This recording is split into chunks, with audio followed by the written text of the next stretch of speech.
ہمارے حضرت تلاوت کے پابند تھے اور وہ تلاوت کو بیان سے زیادہ اہم سمجھتے تھے.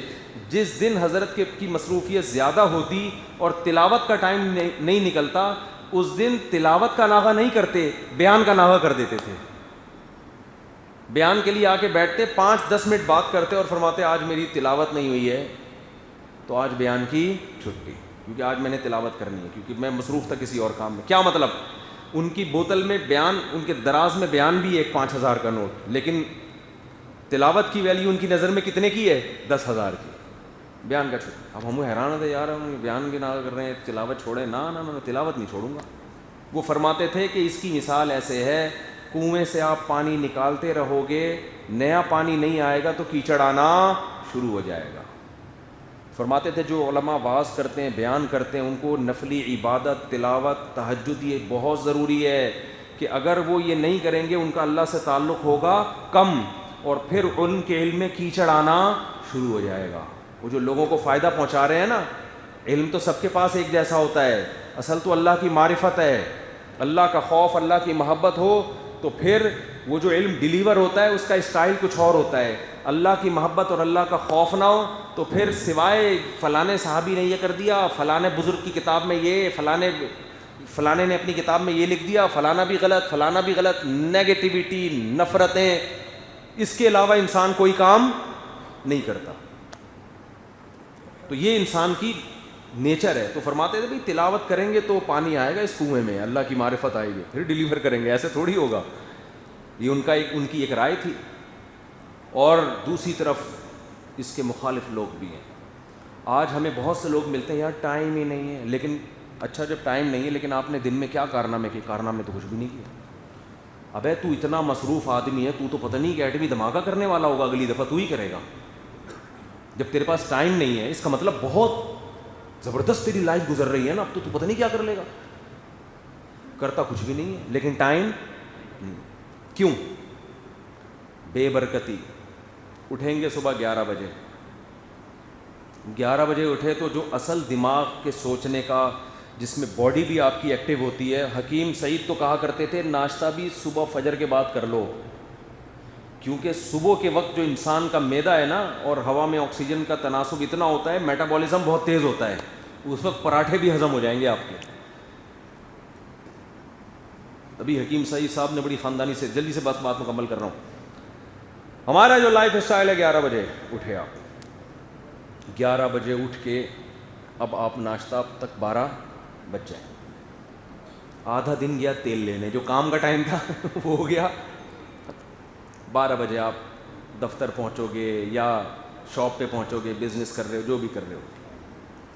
وہاں جانے کے بعد تھوڑی دیر میں بھوک لگ جاتی ہے, اگرچہ ابھی ناشتہ کیا ہے لیکن الحمدللہ معدہ ہضم کرے نہ کرے ہم نے تو لنچ کرنا ہی کرنا.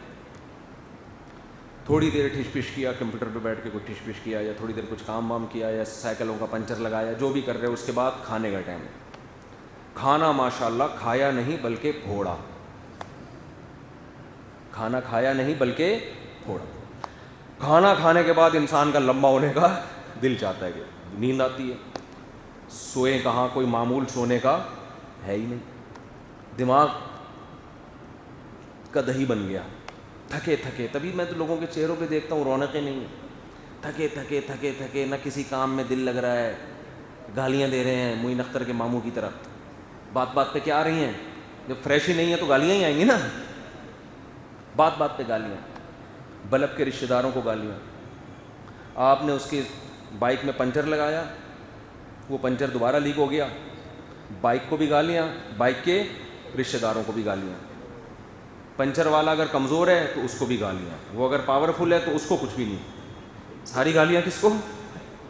بائک کے ٹائر کو گالیاں, جس کمپنی نے ٹائر بنایا اس کمپنی کو گالیاں, ان کیلوں کو گالیاں.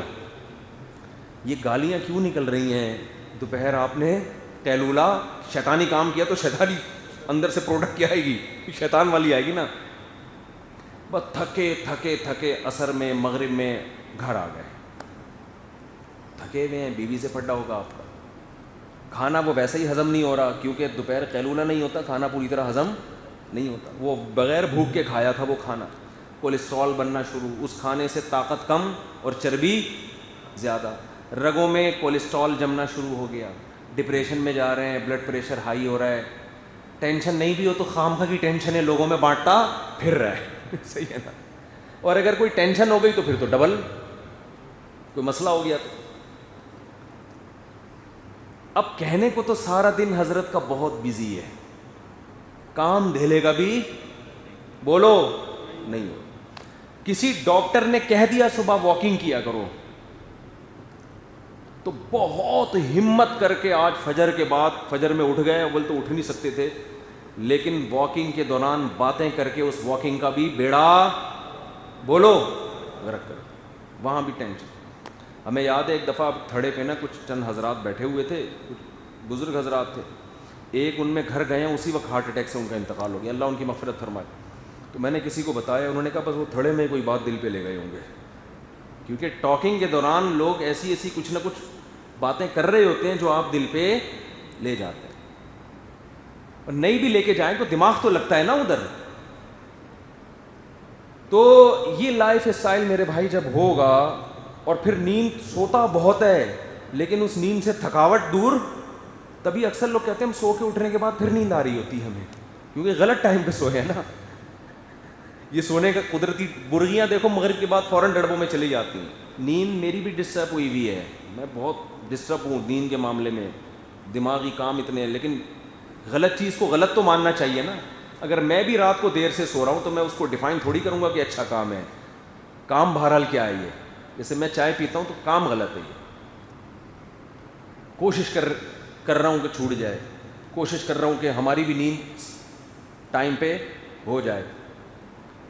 تو ہم نے جو بڑے علماء کو دیکھا ہے ان کا یہ انداز دیکھا ہے, تو آپ کو ان کی زندگیوں میں لگے گا کہ یار یہ تو بہت ٹائم ہے. نہیں بھائی, ان کے پاس ٹائم نہیں ہے, لیکن لائف اسٹائل سکون والا. اور قرآن کے جو الفاظ ہیں وقصد فی مشیک, اپنی چال میں میانہ روی پیدا کرو.